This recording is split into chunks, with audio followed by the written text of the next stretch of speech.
இன்று நாம் தியானிப்பதற்காக பரிசுத்த வேதத்திலிருந்து 1 கொரிந்தியர் 2 அதிகாரம் அதனுடைய 9 முதல் 10 வசனங்களை வாசிக்க கேட்போம். 1 கொரிந்தியர் 2:9-10. எழுதியிருக்கிறபடி தேவன் தம்மில் அன்பு கூறுகிறவர்களுக்கு ஆயத்தம் பண்ணினவைகள் கண் காணவும் இல்லை, காது கேட்கவும் இல்லை, அவைகள் மனுஷனுடைய இருதயத்தில் தோன்றவும் இல்லை. நமக்கோ தேவன் அவைகளை தமது ஆவியினாலே வெளிப்படுத்தினார். அந்த ஆவியானவர் எல்லாவற்றையும் தேவனுடைய ஆழங்களையும் ஆராய்ந்திருக்கிறார். பரிசுத்த வேதம் சொல்லுகிறது, தேவன் நமக்கு ஆயத்தம் பண்ணினவைகளை கண் காணவும் இல்லை, காதுகள் கேட்கவும் இல்லை என்பதாகும். தேவன் தெரிந்து கொண்டவர்களுக்கு அவர் ஆயத்தம் பண்ணி வைத்திருக்கிற ஆசீர்வாதத்தை பற்றி நான் பேசப் போகிறேன்.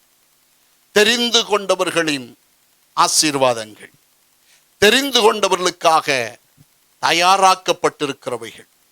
ஆக இந்த மகாபெரிய ஆசீர்வாதத்தை நாம் பெற்றுக்கொள்வதற்காக ஒரு உத்தம வாழ்க்கை வாழ வேண்டும். அதற்காகத்தான் ஆண்டவர் நம்மை அழைத்திருக்கிறார். ஒருவேளை இந்த கிறிஸ்தவ வாழ்க்கை என்பது கொஞ்சம் பாடுகள் நிறைந்ததுதான், துன்பம் நிறைந்ததுதான், உபத்திரம் கூட பல வேளைகளில் வருகிறது.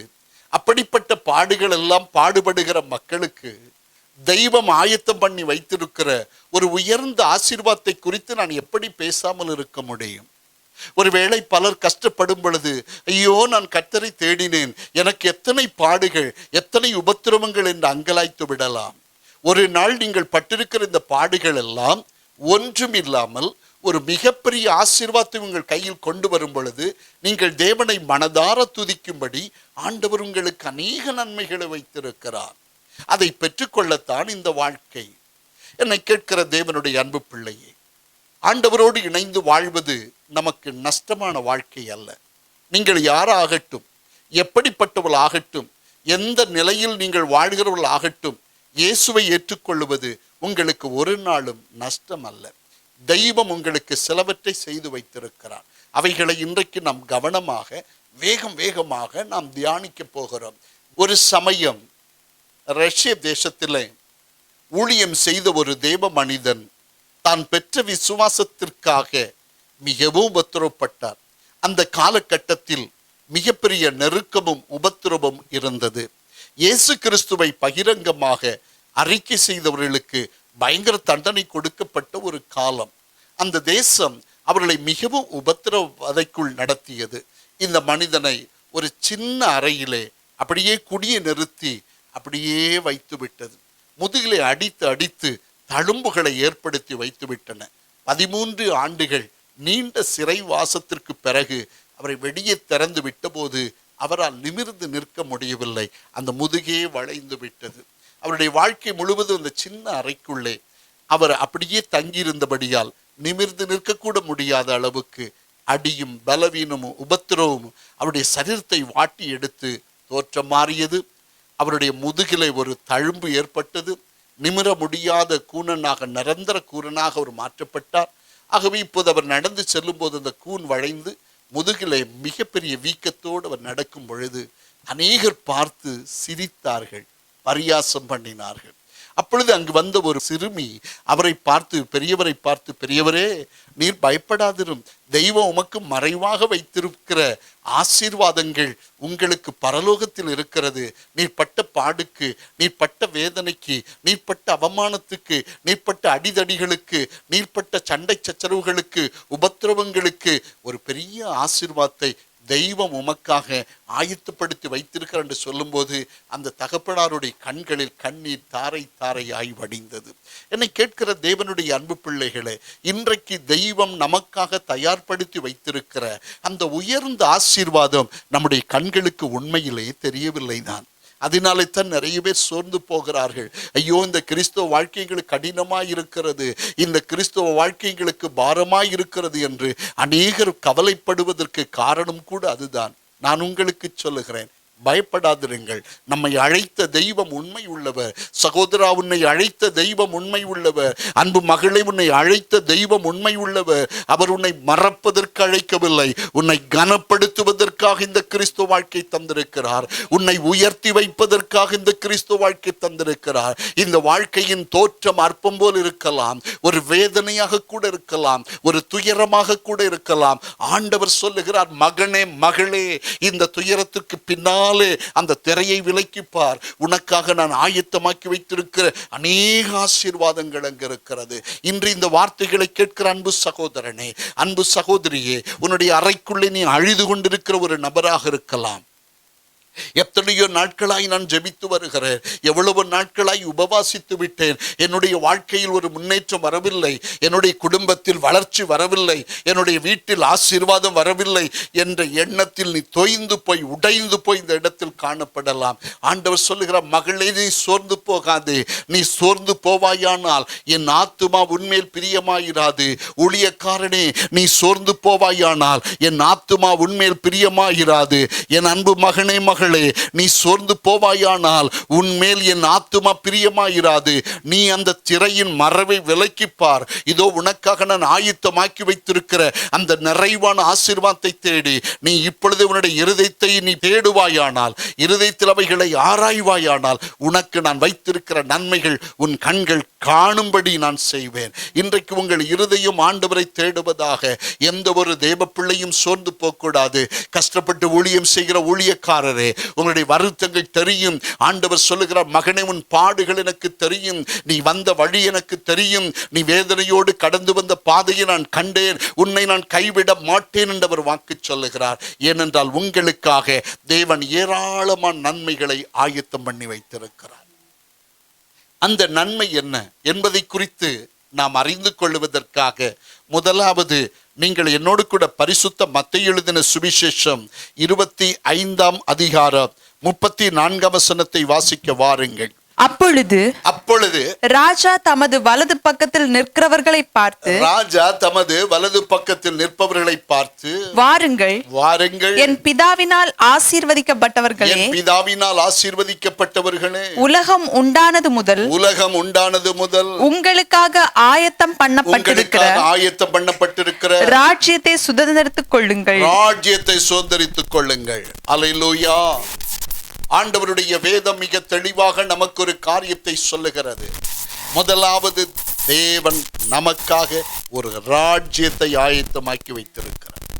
தெய்வம் உங்கள் கண்களுக்கு காணாத ஒரு ராஜ்யத்தை தேவனை நம்பி வாழுகிற பரிசுத்த பிள்ளைகளுக்காக தெய்வம் ஆயத்தமாக்கி வைத்திருக்கிறார். எத்தனை பேர் விசுவாசிக்கிறீங்க? சத்தமா ஒரு அல்லேலூயா சொல்லுங்கள். அந்த மகா பெரிய ஆசீர்வாதத்தை அனுபவிக்க தெய்வம் நமக்கு இன்று ஒரு பெரிய வாய்ப்பை கொடுத்திருக்கிறார். தெய்வம் உங்களுக்கு ஒரு ராஜ்யம் தரப்போகிறார். அது நீதியும் நியாயமும் நிறைந்த ஒரு ராஜ்யம். அது பாவம் இல்லாத ராஜ்யம். கொலை, குற்றங்கள், பொய், அசுத்தம் இல்லாத ராஜ்யம். வேசித்தனம், விபச்சாரம், ஒரினச் சேர்க்கை இல்லாத ஒரு ராஜ்யம். தெய்வம் உங்களுக்கு ஆயத்தமாக்கி தந்திருக்கிற ராஜ்யம் மிக சிறந்த ஒரு ராஜ்யம். அது பரிசுத்தவான்களின் ராஜ்யம். அங்கே தேவன் அமர்ந்திருக்கிறார்.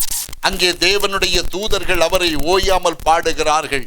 நம்முடைய ஆண்டவராகிய இயேசு கிறிஸ்து எப்பொழுதும் நம்மோடு கூட இருப்பதை நாம் திறந்த கண்களில் பார்க்க அப்படிப்பட்ட ஒரு தெளிவான ராஜ்யத்தை தெய்வம் நமக்காக ஆயத்தமாக்கி வைத்திருக்கிறார். இன்று இந்த வார்த்தைகளை கேட்கிற தேவனுடைய அன்பு பிள்ளைகளே, ஆண்டவராகிய இயேசுவை சொந்த இரட்சகராக ஏற்றுக்கொண்டு அவருக்காக வாழுகிற உங்களுக்கு தெய்வம் ஒரு ராஜ்யம் வைத்திருக்கிறார். சில வருடங்களுக்கு முன்பு ஆப்பிரிக்க தேசத்தில் மிஷனரி ஊழியம் செய்துவிட்டு கப்பலிலே தன்னுடைய அமெரிக்கா தேசத்திற்கு பயணித்துக் கொண்டிருந்த ஒரு மிஷனரி அந்த கப்பலிலே வந்து கொண்டிருந்தார். நீண்ட காலத்திற்கு பிறகு சொந்த பந்தங்களை சந்திக்க போகிறோம் என்ற சந்தோஷம் அவருக்கு. அப்படி அவர் பணி செய்து முடித்து வரும் பொழுது அதே கப்பலிலே அமெரிக்க ஜனாதிபதியும் பயணித்து வருகிறார்கள். அமெரிக்கா தேசத்தில் கப்பல் வந்து அடைந்தது. பாருங்கள், அமெரிக்க ஜனாதிபதிக்கு பயங்கர வரவேற்பெல்லாம் கொடுக்கப்பட்டது.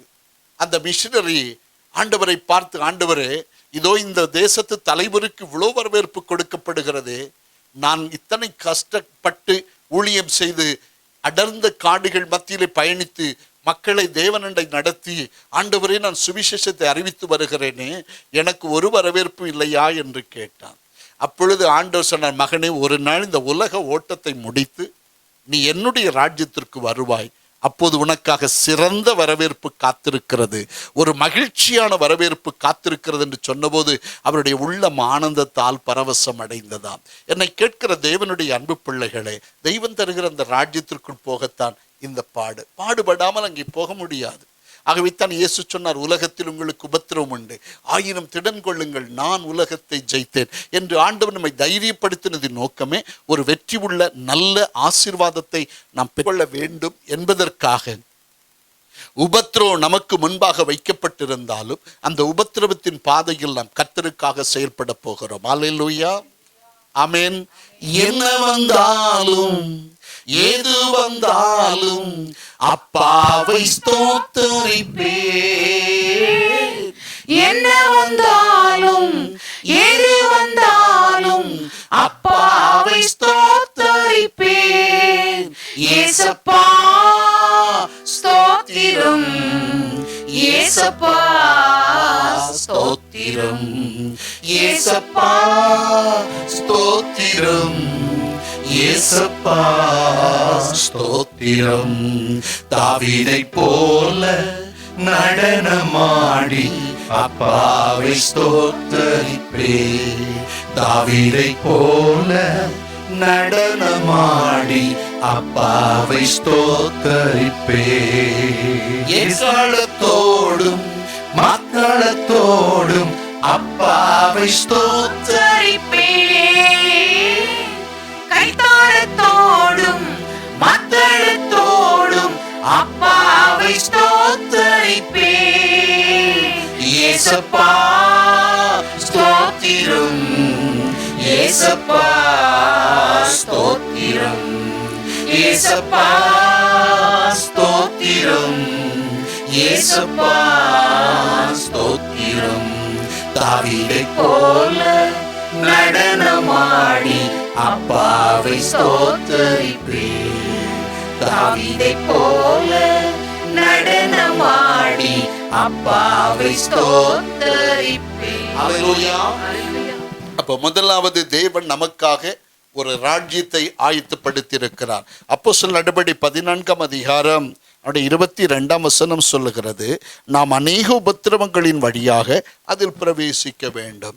பரலோக ராஜ்யத்திற்கு போவதற்காக தெய்வம் வைத்திருக்கிற விதி என்ன தெரியுமா? நாம் அநேக உபத்திரவங்களின் வழியாக, படிக்கட்டு வழியாக. உபத்திரவம் என்பது ஒரு படிக்கட்டு. ஒவ்வொரு நாளும் உபத்திரவம் என்ற படிக்கட்டில் ஏறி தேவனுடைய ராஜ்யத்தில் பிரவேசிக்கிறோம் என்று பரிசுத்த வேதம் நமக்கு அழகாக இந்த வார்த்தைகளை சொல்லுகிறது. ஆகவே என்னை கேட்கிற தேவனுடைய அன்பு பிள்ளைகளே, உபத்திரவத்தில் நீங்கள் ஏறும் போதெல்லாம், உபத்திரவ பாதையில் நடத்தப்படும் போதெல்லாம் பரலோக படிகளில் ஏறிக்கொண்டே இருக்கிறீர்கள் என்றும், ஒரு தெய்வீக ராஜ்யத்திற்குள்ளே பிரவேசிக்க போகிறீர்கள் என்றும், அங்கே உங்களுக்கு சிறப்பான வரவேற்பு காத்திருக்கிறது என்றும், நீங்கள் என்றென்றைக்கும் ஆசீர்வாதமாய் இருப்பீர்கள் என்றும், அந்த தெளிவான சித்தாந்தத்தை, அந்த தெளிவான சிந்தையை நீங்கள் மறந்து விடாமல் அவைகளை நினைத்து பார்க்க வேண்டும் என்று கர்த்தர் சொல்லுகிறார். தெரிந்து கொள்ளப்பட்டவர்களுக்கு தெய்வம் ஒரு ராஜ்யத்தை வைத்திருக்கிறார். அங்கே தெரிந்து கொள்ளப்பட்ட மனிதர் மாத்திரம்தான் போக முடியும். ஒன்லி chosen person, அவர்களுக்கு மாத்திரம்தான் அங்கே இடம் உண்டு, வேறு யாருக்கும் வர முடியாது. இன்று தேவனுடைய சுவிசேஷம் என்ற வாக்கை உங்களுக்கு முன்பாக விதைக்கும் பொழுது அந்த வாக்கை எவரொருவர் ஏற்றுக்கொண்டு விசுவாசித்து அந்த வார்த்தை உங்களுக்கு சொந்தமாக்கி கொள்ளுகிறீர்களோ அவர்களுக்குத்தான் அந்த தேவ ராஜ்யம். ஆகவே தான் இந்த மனம் திரும்பி சுவிசேஷத்தை விசுவாசியுங்கள், பரலோக ராஜ்யம் சமீபமாயிருக்கிறது என்று இயேசு பிரசங்கிக்க தொடங்கினார். இன்று இந்த வார்த்தை உங்களுக்காக தேவன் ஆயத்தமாக்கி வைத்திருக்கிற அந்த விலையேறப்பட்ட நாட்டின் மகிமைக்குள் உங்களை கொண்டு போவதற்கு இது ஒரு சந்தர்ப்பம். இதை கேட்டு கீழ்ப்படிந்தால் உனக்கு அந்த நல்ல ராஜ்யம் கிடைக்கும். கீழ்ப்படியாமல் உன் இஷ்டப்படி நீ நடந்து கொண்டால், உனக்கு விருப்பமான பாதை தெரிந்து கொண்டு ஓடினால், கர்த்தருடைய வார்த்தையை அசட்டை பண்ணிவிட்டு உன் சொந்த மனமும் மாமிசம் விரும்புகிறபடி நடந்து கொண்டால் இந்த ராஜ்யத்தில் நீ வர முடியாது. தெய்வம் உனக்காக வைத்திருக்கிற அந்த ஆசீர்வாதத்தை பெற்றுக்கொள்ள இன்றாவது நீ கடந்து வர வேண்டும் என்று விரும்புகிறார். தேவன் தெரிந்து கொள்ளப்பட்டவர்களுக்கு வைத்திருக்கிற முதலாவது தேவனுடைய ராஜ்யத்தை கொடுக்கிறார். இரண்டாவது தேவன் என்ன கொடுக்கிறார் வாசிக்க கேட்போம். எபிரேயர் 11ஆம் அதிகாரம் அதனுடைய 16ஆம் வசனத்தை வாசிக்க கேட்போம். எபிரேயர் 11:16.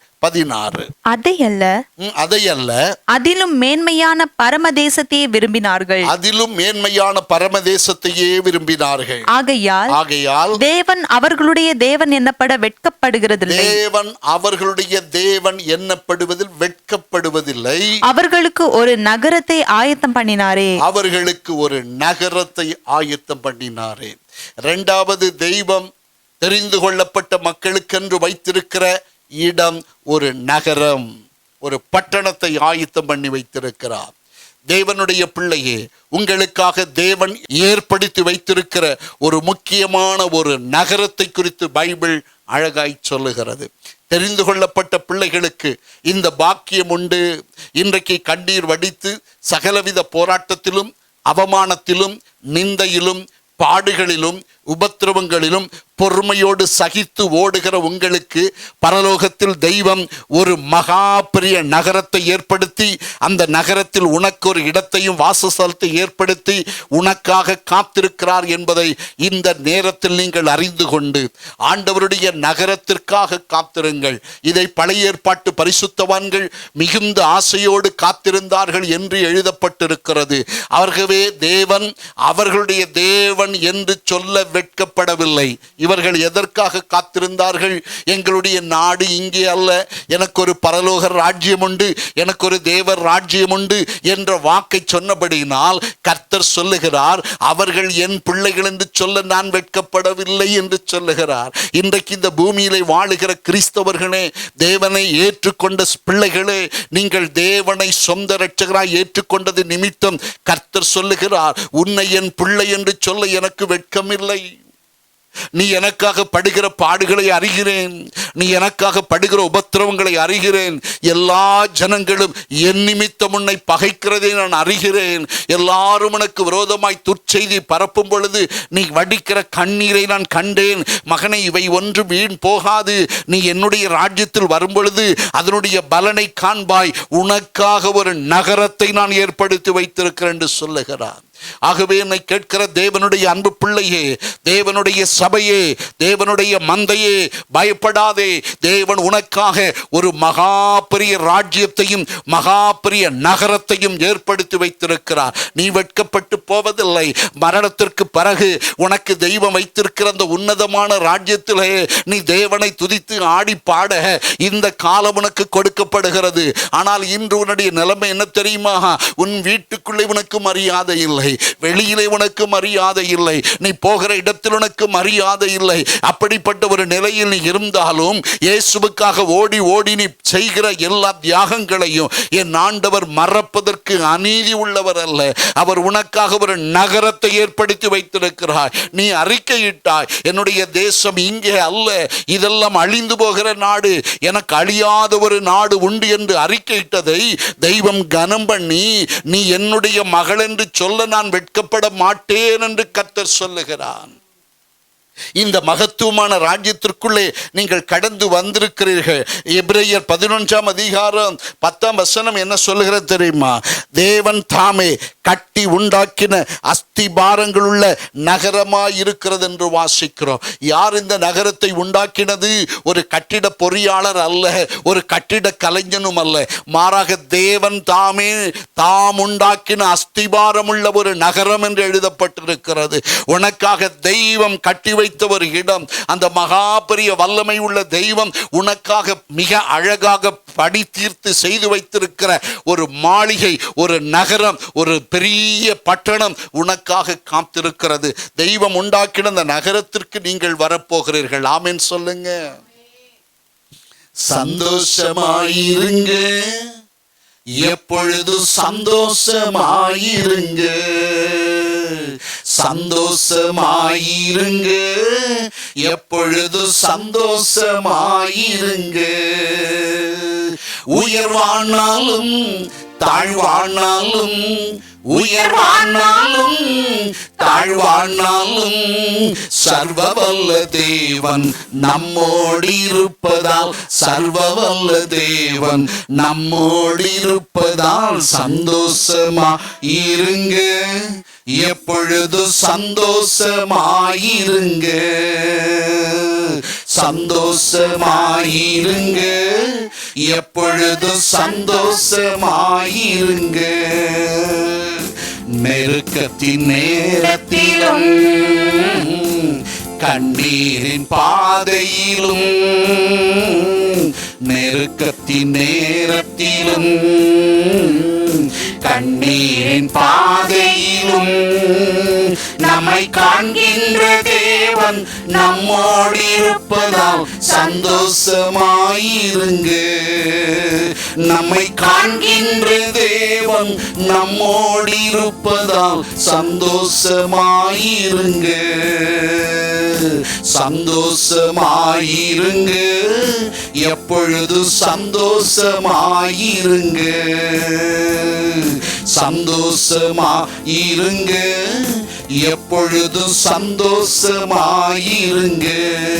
உயர்வானாலும் தாழ்வானாலும், உயர்வானாலும் தாழ்வானாலும் சர்வவல்ல தேவன் நம்மோடு இருப்பதால், சர்வவல்ல தேவன் நம்மோடு இருப்பதால் சந்தோஷமாயிருங்க, எப்பொழுது சந்தோஷமாயிருங்க.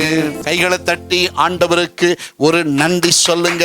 தெய்வம் நமக்கு தந்திருக்கிற மகத்துவமான ஆசீர்வாதங்கள் மிக மேலானவை. அல்லேலூயா. அந்த ஆசீர்வாதத்தை ஆண்டவர் நமக்கு கொடுக்கிறார். எபிரேயர் 12ஆம் அதிகாரம் அதனுடைய 22ஆம் வசனம் சொல்லுகிறது, ஜீவனுள்ள தேவனுடைய நகரமாகிய பரம எருசலேமிடத்திற்கு வந்து சேர்ந்தீர்கள் என்று வாசிக்கிறோம். அது ஜீவனுள்ள தேவனுடைய நகரம். அருமை தாயே, தகப்பனே, தெரிந்து கொள்ளப்பட்ட உனக்காக தேவன் வைத்திருக்கிற இந்த மகாபெரிய ஆசீர்வாதத்தை குறித்து நான் பேசிக்கொண்டிருக்கிறேன். அழைக்கப்பட்டவர்கள் அநேகர், ஆனால் தெரிந்து கொள்ளப்பட்டவர்களோ சிலர். அந்த தெரிந்து கொள்ளப்பட்டவளில் நீ ஒரு நபராய் இருக்க வேண்டும். ஆகவே நான் ரட்சிக்கப்பட்டு விட்டேன், இயேசப்பா என்னை ரட்சித்து விட்டார், சபையில் கூட நான் இப்போது பெரிய அளவில் இருக்கிறேன் என்று உன் இஷ்டத்துக்கு வாழ்வாயானால், அழைக்கப்பட்டு அநேகர் இருந்தாலும் தெரிந்து கொள்ளப்படுகிற உன்னை அவர் நிலைநிறுத்தும்படியாக பயபக்தியோடு நடந்து கொள்ள வேண்டும். நீங்கள் தெரிந்து கொள்ளப்படுகிற மனிதனாய் மாற வேண்டும். அழைக்கப்படுவது எல்லாருக்கும் ஒரு காமன் அழைப்பு கொடுக்கப்படும். ஆனால் தெரிந்து கொள்ளப்படுகிறவன் கர்த்தரை பின்பற்றி வாழ வேண்டும். அவர் நடந்த வண்ணம் நாம் நடக்க வேண்டும். அவர் நடந்தது போல் நடக்க வேண்டும் என்று எழுதப்பட்டிருக்கிறது. அவருடைய அடி சுவடுகளை நீ பின்பற்றி நடக்க வேண்டும் என்று மற்றொரு எழுதப்பட்டிருக்கிறது. அவர் நமக்கு முன்மாதிரி காண்பித்தபடியால் அவருடைய அடிச்சுவடுகளை பின்பற்ற வேண்டும் என்று இன்னொரு இடத்தில் எழுதப்பட்டிருக்கிறது. ஆகவே ஒரு தேவ பிள்ளை தெய்வம் நடந்தது போல் நடப்பதற்கான ஒரு சிலாக்கியத்தை கொடுக்கப்பட்டிருக்கிறது. ஆண்டவராய் இயேசு இந்த உலகத்தில் எவ்வளவு நன்மை செய்த பிறகும் ஒரு மனிதன் கூட அவருக்கு ஒரு மரியாதை கொடுக்கவில்லை. அநேகர் தேவனை துதித்து பாடினாலும் கடைசியில் அவர்களும் அவரை கைவிட்டு விட்டு போய்விட்டார்கள். அநேகர் நீர் பெரியவர் என்று சொன்னாலும் இயேசுவுக்கு கடைசியில் யாரும் இல்லை. அவர் தன்னந்தனியாக சிலுவையிலே தொங்கினார். நான் உங்களை பார்த்து சொல்லுகிறேன், உலக வாழ்க்கை என்பது கடினம் நிறைந்தது. அதுவும் கர்த்தருக்காக வாழுகிற வாழ்க்கை என்பது மிக கடினமானது. அப்படிப்பட்ட காலத்திலும் தெய்வத்துக்காக வாழுகிற மனுஷன், தெரிந்து கொள்ளப்பட்டு நிலைநிற்கிற மனுஷன் ஆவிக்குரிய வாழ்க்கையில வளர்ந்து பெறுவது மாத்திரமல்ல, தெய்வ ராஜ்யத்திற்கு பங்குள்ளவனாய் மாறிவிடுகிறான். ஆமென். ஆகவே நீங்கள் பயபக்தியோடு வாழ வேண்டும். இந்த நல்ல பங்கை இழந்து விடக்கூடாது. தெய்வம் கொடுத்திருக்கிற சிலாக்கியத்தை நீங்கள் தட்டி எடுப்பதற்கு மிக பயபக்தியோடு நடந்து கொள்ள வேண்டும். தினம்தோறும் வேதம் வாசித்து ஜெபித்து ஆண்டவர் உங்களுக்கு கொடுக்கிற ஆலோசனைகளை பின்பற்றி தெய்வத்துக்காக எழும்பி நிற்பீர்கள் என்றால் கர்த்தர் உங்களை வானாதி வானத்தின் மகிமைக்குரிய ஆசீர்வாதத்தை உங்களுடைய வாழ்க்கையிலே தந்து உங்களை கனப்படுத்துவார். அருமை சகோதர சகோதரி, உலகம் உன்னை மோசம் போக்கிவிடக்கூடாது. பாடுகளை கண்டு பொறுமை இழந்து விடாதிருங்கள். பாடுகளை கண்டு முறுமுறுத்து விடாதிருங்கள். உபத்திரவங்களை கண்டு நடுங்கி போகாதிருங்கள். கர்த்தர் நமக்காக யாவையும் செய்து முடிக்கிறார். தேவன் நமக்கு வைத்திருக்கிற அந்த ஆசீர்வாதங்களை பெற்றுக்கொள்ளக்கூடிய இருதயம் நம்மை சூழ்ந்து கொள்ளட்டும். ஆமென். எபிரேயர் 13:14 சொல்லுகிறது, நம்முடைய தெய்வன் நமக்கு உண்டாக்கிய நகரம் எப்படிப்பட்ட நகரம் தெரியுமா?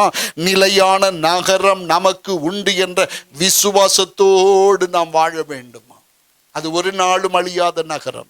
தெரிந்து கொள்ளப்பட்டவனே, உனக்காக தேவன் சம்பாதித்து வைத்திருக்கிறவைகளை குறித்து பேசிக் கொண்டிருக்கிற நீ கஷ்டப்படுவது வீணல்ல, பாதிக்கப்படுவது வீணல்ல, உபத்திரவப்படுவது வீணல்ல. இன்று படுகிற இந்த லேசான உபத்திரவம் அதிக கன மகிமை உனக்காக கொண்டு வரப்போகிறது. அதை விசுவாசித்து தேவனுக்காக எழுந்து நின்று பாடுகள் மத்தியிலே கர்த்தருக்காக ஓட இந்த காலகட்டத்தை பயன்படுத்துங்கள். வெளிப்படுத்தின விசேஷம் 21:2 சொல்லுகிறது, அது எப்படி இருக்குமா? புருஷனுக்கு ஆயத்தமாக்கப்பட்ட மணவாட்டியை போல, மணப்பெண்ணை போல அது அவர்களுக்காக ஆயத்தமாக்கப்பட்டிருக்கிறது. ஒரு ஆமேன் சொல்லுங்க. எவ்வளவு பெரிய அருமையான ஒரு காரியம், எவ்வளவு அருமையான ஒரு விஷயத்தை தெய்வம் அங்கு எழுதி வைத்திருக்கிறார். இது ஒன்று நம்முடைய கண்கள் காணவில்லை, நம்முடைய காதுகள் கேட்கவில்லை, மனதுக்கும் தோன்றவில்லை. தெய்வம் இத்தனையும் ஆயத்தப்படுத்திவிட்டு ரெடியா இருக்கிறது, வாருங்கள், யார் இது வேண்டும் என்றாலும் இதை ஏற்றுக்கொள்ளலாம் என்று சொல்லி ஆண்டவர் இன்றைக்கு ஒரு திறந்த வாசலை வைத்து இயேசு என்ற மகத்துவத்தை நமக்கு சொல்லித் தரும் பொழுது அதை ஏற்றுக்கொண்டு வாழுகிற அத்தனை மனிதனும் இந்த அனந்த பாக்கியமான ஆசீர்வாதத்திற்குள் வருவீர்கள், வராமல் போக மாட்டீர்கள். தெய்வம் அந்த பாக்கியத்தை உங்களுக்கு தருவார். மகனே, மகளே, தெரிந்து கொள்ளப்பட்டவர்களுக்காக நான் இவைகளை உண்டு பண்ணி வைத்திருக்கிறேன் என்று சொல்லி பரலோகம் இந்த ரகசியத்தை இன்றைக்கு உங்களுக்காக சொல்லுகிறது. ஆகவே நம்பிக்கையோடு கர்த்தரிடத்தில் இணைவோம். நீர் மாத்திரம் போதும், நீர் மாத்திரம் போதும், நீர் மாத்திரம் போதும் எனக்கு, நீர் மாத்திரம் போதும், நீர் மாத்திரம் போதும், நீர் மாத்திரம் போதும் எனக்கு.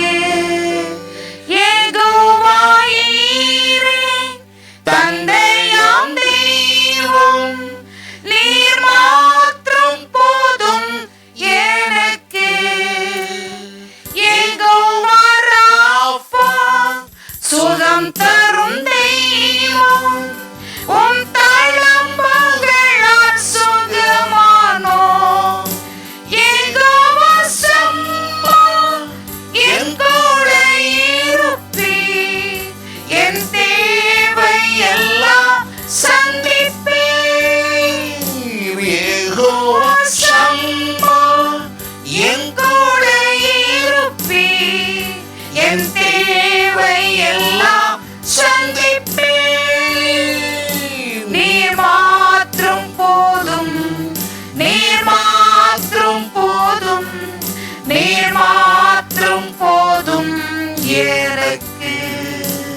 நீர் மாத்திரம் போதும், நீர் மாத்திரம் போதும், நீர் மாத்திரம் போதும் எனக்கு. கைகளை தட்டி ஏசப்பட்ட சொல்லுங்க, நீர் மாத்திரம் எங்களுக்கு போதும் அப்பா, நீர் மாத்திரம் எங்களுக்கு போதும் என்று ஒரு நம்பிக்கையோடு கர்த்தரிடத்தில் இணைந்து நில்லுங்கள். ஆண்டவர் சொல்லுகிறார், என்னை உறுதியாய் பற்றி கொண்டிருக்கிற மனிதன் பூரண சமாதானம் அடைவான் என்று கர்த்தர் சொல்லுகிறார். ஆகவே இந்த நாட்களில் தெய்வம் உங்களுக்கு இந்த அனுகூலத்தை வைத்திருக்கிறார். தெரிந்து கொள்ளப்பட்ட தேவ பிள்ளையே, உனக்காக பரலோகம் ஆயத்தமாக்கி வைத்திருக்கிற, தெரிந்து கொள்ளப்பட்ட பிள்ளைகளுக்காய் தயார் நிலையில் வைத்திருக்கிற இந்த மகா பெரிய நிலையான நகரம் உங்களுக்காக ஆயத்தமாக்கப்பட்டிருக்கிறது. இனி மனம் சோர்ந்து போகக்கூடாது. ஆண்டவர் அதை எப்படி வைத்திருக்கிறாராம்? மணவாளனுக்கு வைத்திருக்கிற மணவாட்டியை போல மனரம்யமாக அழகுபடுத்தி அவ்வளவு அதை மேன்மைப்படுத்தி வைத்திருக்கிறார். அந்த நாடு உங்களுக்காக காத்திருக்கிறது. ஆகவேத்தான் கிறிஸ்தவ வாழ்க்கையில தாக்கு பிடிச்சு பல்ல கடிச்சு பொறுமையோடு ஓடுகிறோம். எத்தனை பாடுகள் வந்தாலும் நாம் அதற்கு எதிராக பழிவாங்குவதில்லை, பதில் செய்வதும் இல்லை. மாறாக பொறுமையை காட்டி இயேசு நடந்த பாதையில் நடக்கிறோம். அவரை பிடித்து சிலுவையில் ஆணி அடிக்கிற வரைக்கும் அவர் அமைதியும் பொறுமையும் காத்தது போல அவரை பின்பற்றுகிற அவருடைய அடியார்கள் அதே பொறுமையோடு பயணிக்கிறோம். நம்முடைய உடைமைகளும் நமக்கு வரவேண்டிய நன்மைகளும் பல வேளைகளில் பறிக்கப்படும் பொழுது கூட நாம் பொறுமையோடு சகிக்கிறோம். அதற்கு காரணம் இந்த நிலையான நகரம் நமக்கு உண்டல்லவா, அங்கே நம்முடைய ராஜாதி ராஜாவாகி இயேசு உண்டல்லவா என்ற விசுவாசத்தோடு அவர் நடந்த வண்ணம் பொறுமையோடு நடக்கிறோம். நீதி செய்வதற்கு நாம் எழும்புவதில்லை. கர்த்தர் நீதி செய்யும் என்று பொறுமை காத்திருக்கிறோம். எப்பொழுது எங்களுக்கு நன்மை செய்வீர் என்று ஆசையோடு காத்து கிடக்கிறோம். என்னை கேட்கிற தேவனுடைய அன்பு பிள்ளையே, தெய்வம் ஒரு நாளும் உங்களை கைவிடுவதில்லை. ஏசாயா 26 அதிகாரம் 2 வசனம் சொல்லுகிறது, நமக்கு உள்ள நகரம் எப்படிப்பட்ட நகரம்? பலனான நகரம் என்று எழுதப்பட்டிருக்கிறது.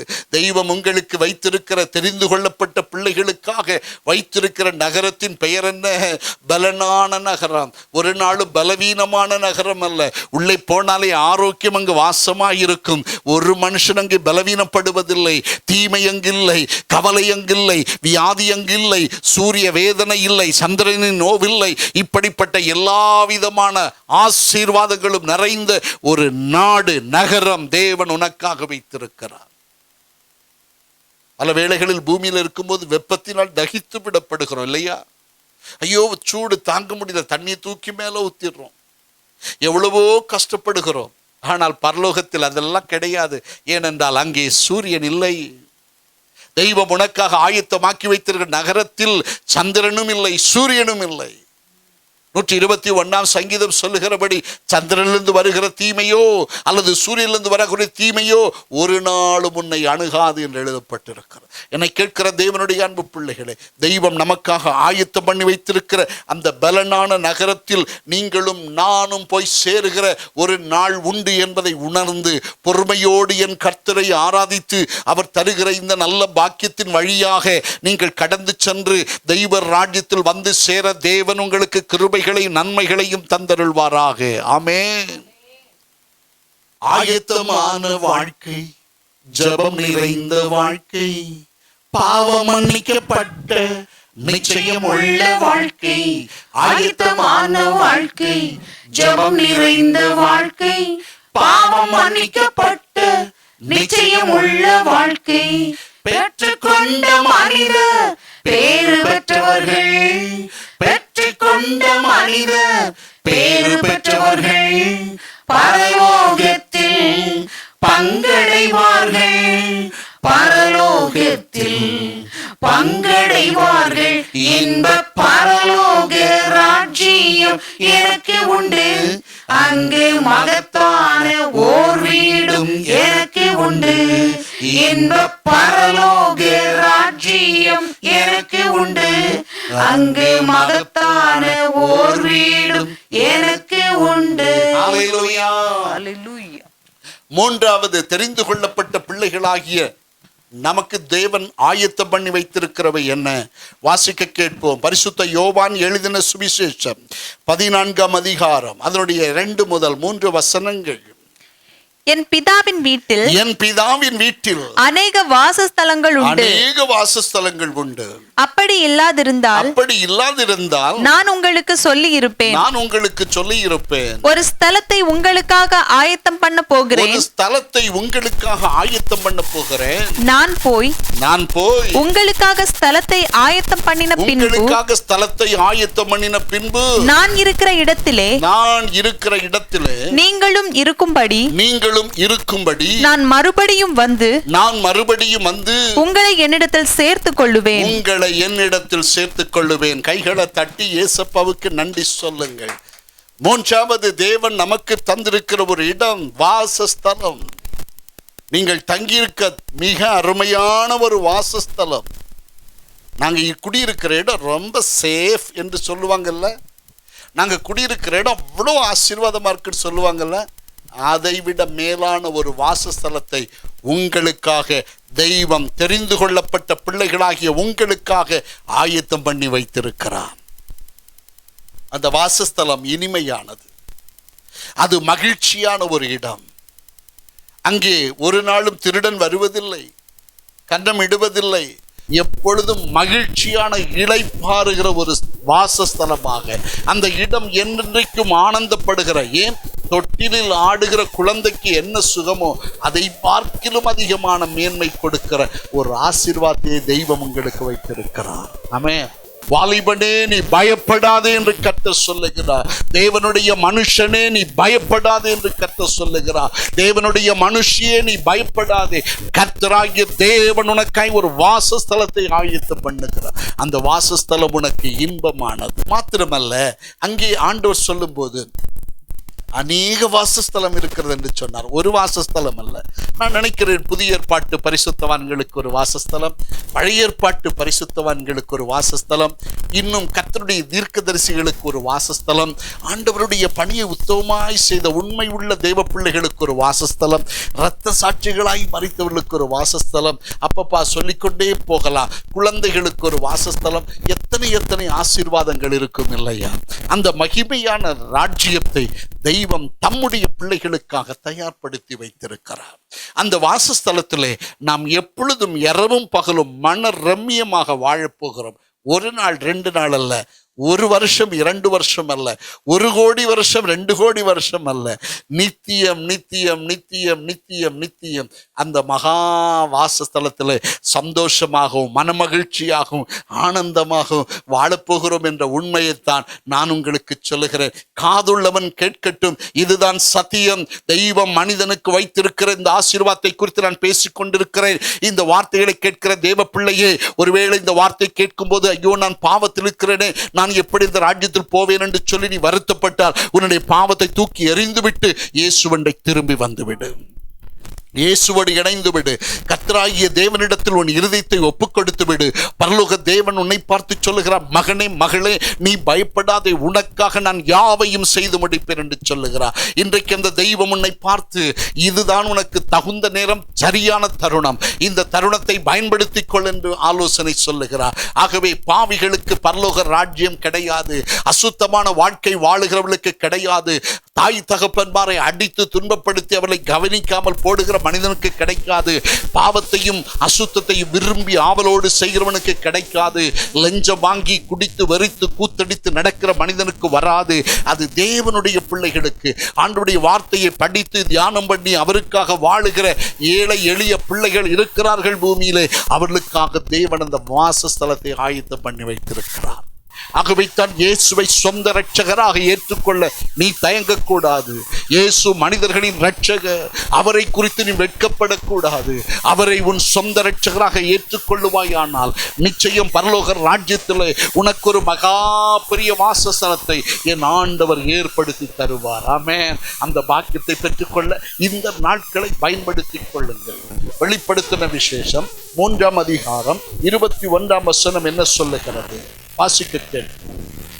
நான் ஜெயம் கொண்டு என் பிதாவினுடைய சிங்காசனத்திலே அவரோடே கூட நான் ஜெயம் கொண்டு என் பிதாவினுடைய சிங்காசனத்திலே அவரோடு கூட உட்கார்ந்தது போல ஜெயம் கொள்ளுகிறவன் எவனோ அவனும் என்னுடைய சிங்காசனத்தில் என்னோட கூட உட்காரும்படிக்கு அருள் செய்வேன்.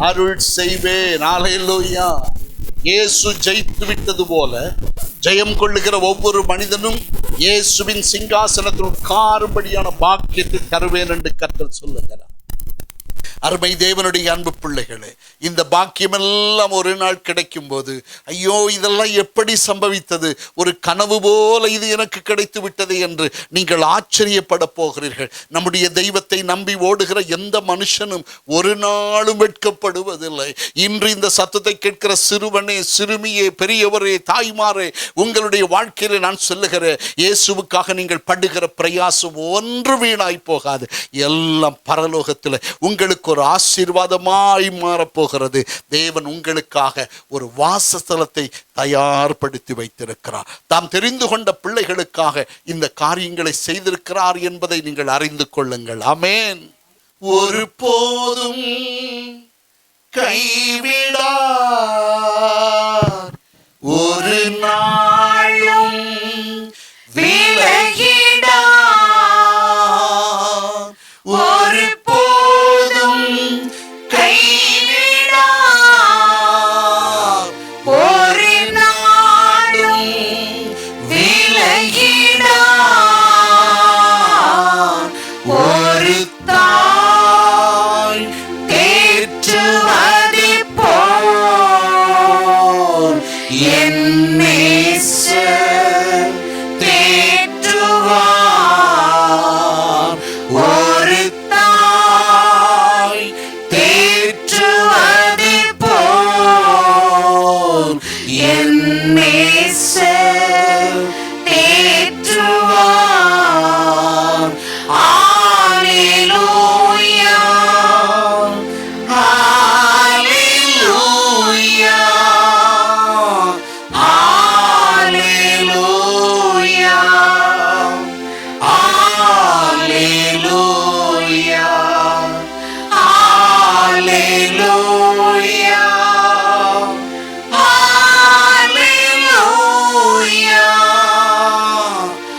கேட்கிற தேவனுடைய அன்பு பிள்ளைகளே, பரலோகம் எவ்வளவு ஆனந்தமான ஒரு இடம். மரிக்க போகிறவனுக்கு ஆசையை கொடுக்கிற இடம். ஒரு அல்லேலூயா சொல்லுங்க. இதை பரிசுத்த வேதத்தில் அழகா பார்க்கிறோம். எபிரேயர் 11ஆம் அதிகாரத்தில் வாசிக்கும் போது சாக போகிறவனுக்கு சந்தோஷத்தை கொடுக்கிற இடம் பரலோகம். அநேகர் பட்டயத்தால் வெட்டப்பட்டார்கள். சொந்த தாய் தன் பிள்ளையை பட்டயத்திற்கு ஒப்பு கொடுத்தாளாம். அந்த பிள்ளைக்கு சொல்லியிருப்பாள், மகளே நாம் அங்கே சந்திக்கலாம். அந்த வாக்கு சொல்லும் போது எல்லாருடைய கண்களும் அந்த தேவனுடைய ராஜ்யமாகி இந்த வாசஸ்தலத்தை பார்த்து கொண்டே அவர்கள் தெய்வத்திடத்தில் போய் சேர்ந்தார்கள். என்னை கேட்கிற தேவனுடைய அன்பு பிள்ளைகளே, அது மகிமையான ஒரு இடம். அந்த மகத்துவமான தேசத்திற்குள்ளே ஒரு மகத்துவ ஆசீர்வாதத்தை பார்க்கத்தான் நாம் இந்த பிரயாசம் எல்லாம் அனுபவிக்கிறோம். ஆண்டவர் நம்மை கைவிடுவதில்லை. அவர் நம்மை காண்கிற தேவன். உங்களுக்காக பெரிய காரியங்களை செய்கிற தேவன். உங்கள் கண்ணீரை துடைக்கிற தேவன். உங்கள் வருத்தங்களை நீக்கி உங்களுக்கு ஆசீர்வாதத்தையும் ஆனந்த பாக்கியத்தையும் கொடுக்கிற தேவன். ஒரு நாளும் உங்களை மறப்பதில்லை. ஆகவே இந்த கடினமான சூழ்நிலையில் கர்த்தரை தேடி வாழுங்கள். குடும்பத்தில் எப்பொழுதும் கர்த்தரோடு இணைந்து நில்லுங்கள். ஆவியானுடைய வல்லமைக்குள்ளே உங்களுடைய வாழ்க்கை மறுரூபம் அடையட்டும். பரிசுத்த ஆவியான பலமான கிருபைகளை உங்களுக்கு தந்தருளட்டும். உங்கள் வீடுகள் ஒரு அதிசயமான நன்மைகளுக்குள்ளே கடந்து வர தேவன் உங்களுக்கு நல்ல பலனையும் ஆவிக்குரிய வளமையும் தரட்டும். அநேக மக்கள் ஆசீர்வாதமாய் இருப்பதற்கு தெய்வம் உங்களை கருவியாய் பயன்படுத்தட்டும். உங்களை கொண்டு உங்கள் சொந்த குடும்பங்களை சீர்படுத்தட்டும். உங்களை கொண்டு ஒரு குடும்பத்தை கட்டியெழுப்பட்டும். உங்களை கொண்டு ஒரு குடும்பத்தை தேவனுக்காக சொந்தமாக்கி கொள்ளட்டும். ஆவியானவர் சொல்லுகிறார், மகனே, இது நீ ஆயத்தமாகப்பட வேண்டிய வேளையாயிருக்கிறது. ஆகவே உன்னை பரிசுத்தப்படுத்திக் கொள் என்று சொல்லுகிறார். சபையே, விழித்தெழுந்து உன் கர்த்தருடைய வருகைக்கு நீ ஆயத்தப்படு. உன் தேவனை சந்திக்க ஆயத்தப்படு. பரிசுத்தம் இல்லாதவன் பரிசுத்தமாகட்டும். தன்னை சுத்திகரிக்க மனமில்லாதவன் இன்றைக்காவது சுத்திகரிக்க தன்னை அர்ப்பணிக்கட்டும். ஒரு வாரத்திற்கு ஒரு முறையாவது குடும்பமாக உபவாசம் பண்ணுங்கள். உபவாசம் பண்ணி ஜெபியுங்கள். வாலிப பிள்ளைகளே, செல்போனிலும் இன்டர்நெட்டில் உட்கார்ந்து உங்களை பிடிக்க நினைக்கிற சாத்தானுக்கு உங்களை ஒப்புக் கொடுத்து விடாதிருங்கள். அவைகள் ஒரு வலையாக இருக்கிறது. அந்த வலைத்தளத்திலே உங்களை சிக்க வைத்து அதிலிருந்து ஒரு நாளும் நீங்கள் வெளியே வர முடியாதபடிக்கு மாறி மாறி மாறி விகாரத்தை காட்டி உங்களை நாசப்படுத்தி நம்முடைய திட்டத்திற்கு பலியாகி விடாதிருங்கள். அவைகளை தூக்கி எறிந்துவிட்டு கர்த்தருக்காக வாழ்வாயானால் நீ ஒரு வல்லமை உள்ள பாத்திரமாய் மாற முடியும். என் தேவனுக்கென்று எதையாகிலும் ஒன்றை இழந்தால் தெய்வம் உனக்காக பரலோகத்தை தந்து விடுவார். ஆமென். என்ன ஆனந்தம், என்ன ஆனந்தம் சொல்லக்கூடாதே. என்ன ஆனந்தம், என்ன ஆனந்தம் சொல்லக்கூடாதே. மன்னன் கிறிஸ்து என் பாவத்தை எல்லாம் மன்னித்து விட்டாரே. மன்னன் கிறிஸ்து என் பாவத்தை எல்லாம் மன்னித்து விட்டாரே. கூடுவோம், ஆடுவோம், பாடுவோம், ஒன்றாய் மகிழ் கொண்டாடுவோம். கூடுவோம், ஆடுவோம், பாடுவோம், ஒன்றாய் மகிழ் கொண்டாடுவோம். நாடியே நம்மை தேடியே வந்த நாதனை ஸ்தோத்தரிப்போம். நாடியே நம்மை தேடியே வந்த நாதனை ஸ்தோத்தரிப்போம். என்ன ஆனந்தம், என்ன ஆனந்தம் சொல்லக்கூடாதே. என்ன ஆனந்தம், என்ன ஆனந்தம் சொல்லக்கூடாதே. மன்னன் கிறிஸ்து என் பாவத்தை எல்லாம் மன்னித்து விட்டாரே. மன்னன் கிறிஸ்து என் பாவத்தை எல்லாம் மன்னித்து விட்டாரே. மன்னித்து விட்டாரே. கைகளை தட்டி, எவ்வளவு பெரிய பாக்கியம், எவ்வளவு பெரிய பாக்கியம். அங்க கத்தோலிக்கன்னு, சிஎஸ்காரன், பெந்தைக்கோஸ்துக்காரன் இடமே கிடையாது பிரதர். ரட்சிக்கப்பட்டவர்கள் அவ்வளவுதான். ஆகவே ஒருபோதும் உங்களுடைய காரியங்களிலே நீங்கள் ஏமாற்றப்படாதபடிக்கு ரட்சிப்பை பெற்றுக் கொள்ளுங்கள். சிலுவையிலே தெய்வம் தந்த அந்த ரட்சிப்பை பெற்றுக் கொள்ளுங்கள். மனம் திரும்பி கர்த்தருடைய பிள்ளையாய் மாறிவிடுங்கள் என்று ஆலோசனை சொல்லுகிறார். இனி நமக்கு சமயம் இல்லை, இனி நமக்கு நேரம் இல்லை. கர்த்தர் நம்மை ஆசீர்வதிக்க வந்திருக்கிறார். ஆகவே தேவன் நமக்கு செய்கிற இந்த நன்மைகளை எல்லாம் மனதில் கொண்டவர்களாய் ஆண்டவருக்காக உண்மையாய் வாழ இந்த காலத்தை பயன்படுத்துங்கள். முதலாவது தேவன் நமக்கு வைத்திருப்பது ஒரு ராஜ்யம். இரண்டாவது தேவன் நமக்கு வைத்திருப்பது ஒரு நகரம். மூன்றாவது தேவன் நமக்கு வைத்திருப்பது ஒரு வாசஸ்தலம். அவர் உங்களுக்காக ஏற்படுத்தி வைத்திருக்கிற, ஆயத்தப்படுத்தி வைத்திருக்கிற நன்மைகளை கண் காணவும் இல்லை, காது கேட்கவும் இல்லை, மனதில் தோன்றவும் இல்லை என்ற விசுவாச சிந்தையோடு தெய்வம் எனக்கு எல்லாவற்றையும் நன்மையாய் மாற்றுவார். இந்த கடினமான வேதனையின் பாதை எனக்கு ஒரு நன்மையான மகிழ்ச்சியின் பாதையாய் அமையும் என்ற விசுவாசம், சுத்தமான விசுவாசம் உங்கள் இருதயத்தை நிரப்பி அதை நீங்கள் உறுதியாய் பற்றி கொண்டு கர்த்தருக்காக வாழ இந்த நாட்களை அர்ப்பணியுங்கள். தெய்வம் உங்களை ஆசீர்வதிக்க வந்திருக்கிறார். இணைந்து ஜெபிக்கும்படியாக யாவரும் எழுந்து நின்று ஆண்டவரோடு இணைந்து நாம் பேச போகிறோம். எல்லாரும் அப்படி எழுந்து நின்று ஜெபிக்கலாம். அல்லேலூயா. இது ஜெபிக்கிற நேரம், உங்களை ஆயத்தப்படுத்திக் கொள்ளுகிற நேரம். தெரிந்து கொள்ளப்பட்ட பிள்ளையே, உனக்காக தெய்வம் வைத்திருக்கிற ஆசீர்வாதத்தை பெற்றுக்கொள்ள இந்த நாட்களில் ஓடோடி வா என்று கர்த்தர் அழைக்கிறார். இனி காலமில்லை, சமயம் இல்லை, நேரமில்லை, நாட்கள் இல்லை. தெய்வம் இன்னும் உன்னை அதிகமாய் ஆசீர்வதிக்க விரும்புகிறார். உன் வழிகள் வாய்க்கப்பட போகிறது, உன் கண்ணீர் துடைக்கப்பட போகிறது. உனக்கு புதிய வெளிச்சத்தை கொடுக்க இயேசு வந்திருக்கிறார்.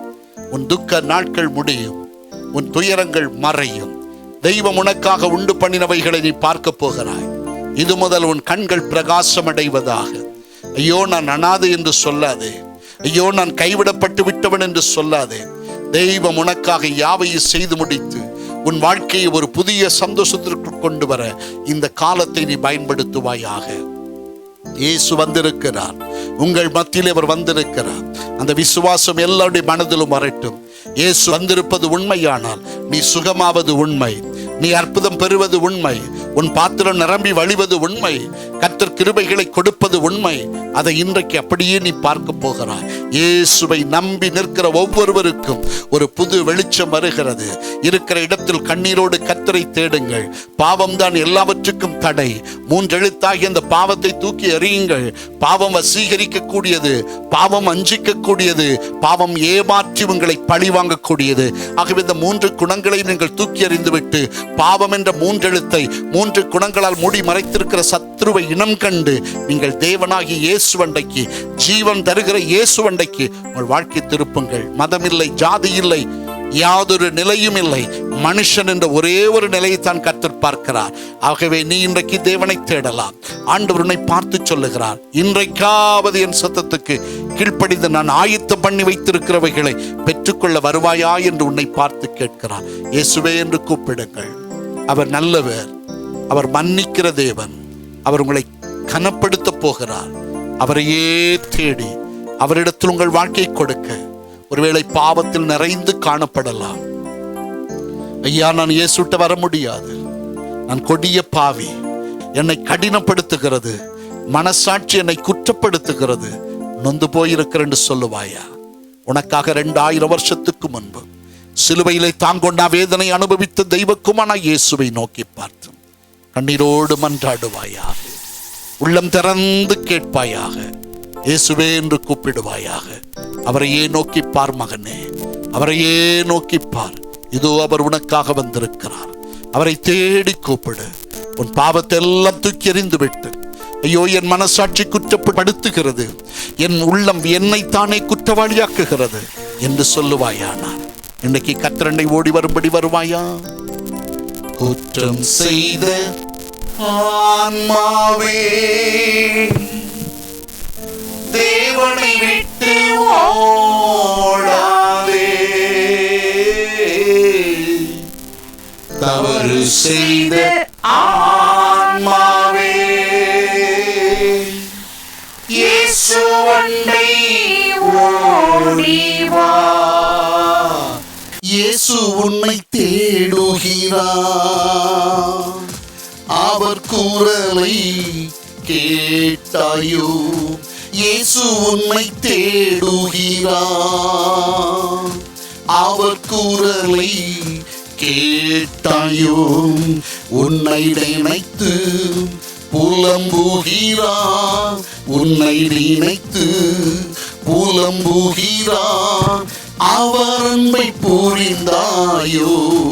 மனிதா, அவர் அன்பை புரிந்தாயோ? குற்றம் செய்த ஆன்மாவே, தேவனை விட்டு ஓடாதே. தவறு செய்த ஆன்மாவே, இயேசுவண்டை ஓடிவா. குற்றம் செய்த ஆன்மாவே, மன்னிப்பதில் தயை உள்ளவர், மறந்திடுவார் உன் பாவங்களை.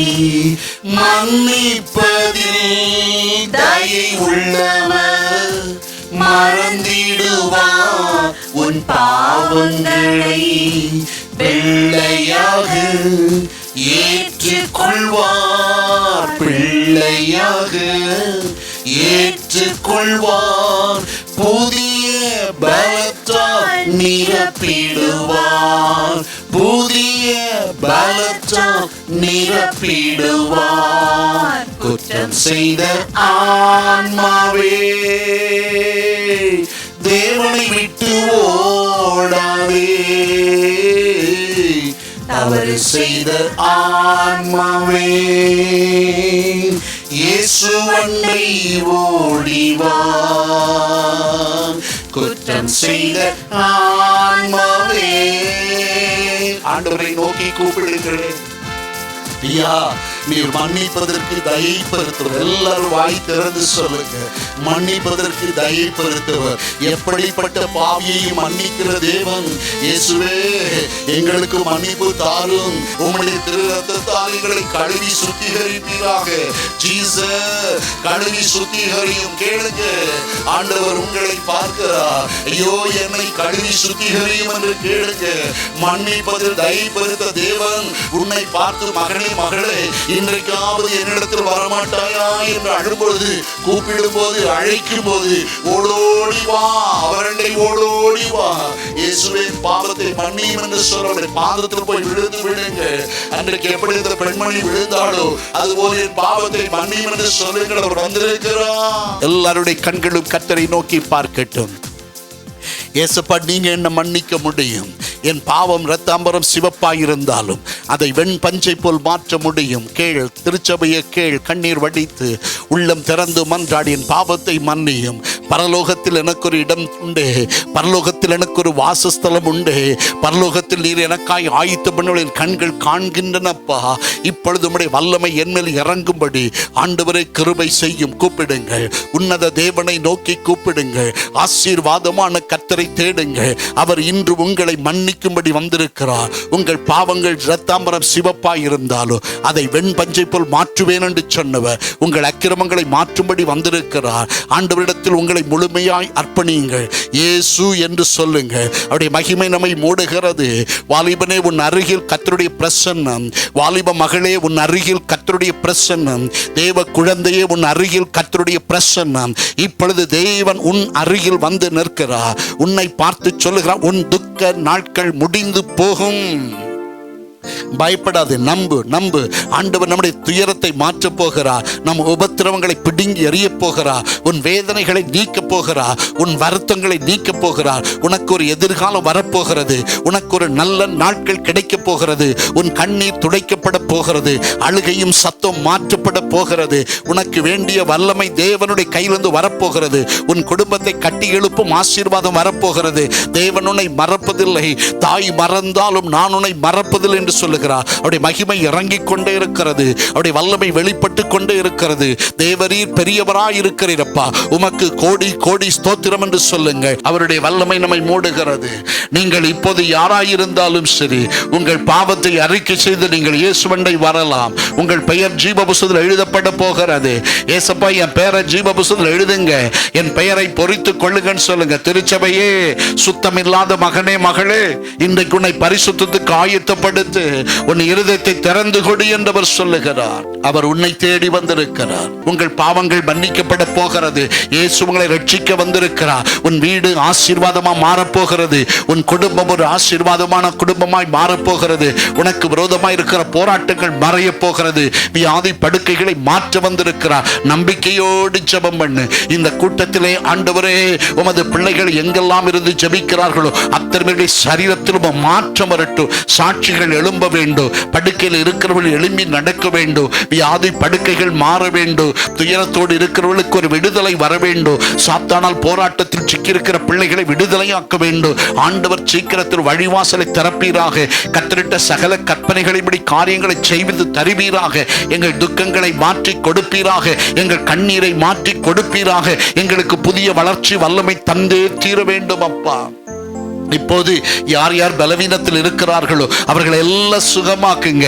இயேசு கிறிஸ்துவின் நாமத்தில் அற்புதம் நடக்கட்டும், அற்புதம் நடக்கட்டும். ஒவ்வொரு பிள்ளைக்கும் ஒரு விடுதலை வரட்டும். ஒவ்வொரு குடும்பத்துக்கும் ஒரு ஆறுதல் வரட்டும். ஒவ்வொரு மகனுக்கும் மகளுக்கும் ஒரு எழுப்புதல் வரட்டும். எந்தெந்த சரீரம் விடுதலை அடைய வேண்டுமோ அந்தந்த சரீரம் விடுதலை அடைவதாக. எந்தெந்த உடலில் நோய் இருக்கிறதோ அந்த உடல் நோயிலிருந்து விடுதலை ஆகுவதாக. இப்பொழுது அவர்கள் சுகம் அடையட்டும் என்று ஜெபிக்கிறேன். தலைவலி, காய்ச்சல், பலவீனங்கள் இயேசுவின் நாமத்தில் மறையட்டும். மருத்துவமனைகளில் இந்த நிகழ்ச்சிகளை பார்க்கிற பிள்ளைகள் விடுதலை அடையட்டும். வீடுகளில் இந்த நிகழ்ச்சியை பார்க்கிற பிள்ளைகள் இயேசுவின் நாமத்தில் சுகம் அடையட்டும். எல்லா விதமான சளி தொல்லைகள் இயேசுவின் நாமத்தில் மறையட்டும். உடல்ல காணப்படுகிற வேதனைகள் நீங்கி போகட்டும். அற்புதத்தின் தேவன் உயிரோடு இருக்கிறார் என்பதை நிரூபிக்கும்படி ஆண்டவரே உம்முடைய குணமாக்கும் வல்லமை வெளிப்படுத்துவீராக. உம்மிடத்தில் கேட்கும் போது இல்லை என்று சொல்லாத தேவன், நீதியை வெளிப்படுத்துகிற தேவன், ஒவ்வொரு பிள்ளைகளை சுகமாக்குவீராக. வீடுகள் தோறும் மாற்றம் வரட்டும். அதிசயமும் அற்புதமும் வெளிப்படட்டும். எல்லாவித நோய்களும் வேதனைகளும் மறையட்டும். குழந்தை பாக்கியம் இல்லாதவர்களுக்கு குழந்தை பாக்கியம் கொடும். பிசாசினால் பாதிக்கப்பட்ட பிள்ளைகள் விடுதலை அடைவார்களாக.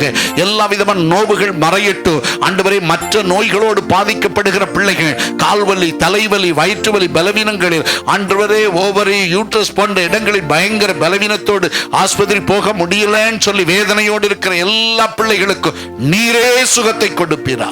அவர்களின் மருத்துவமனை போக வேண்டாம் அப்பா. அற்புத சுகத்தை குழந்தைகள் மேல் வையும், சகோதரன் மேல் வையும், சகோதரி மேல் வையும். எல்லா நோய்களை குணமாக்கி அவர்கள் எல்லாரையும் தேவனுடைய அன்பினால் மூடுவீராக.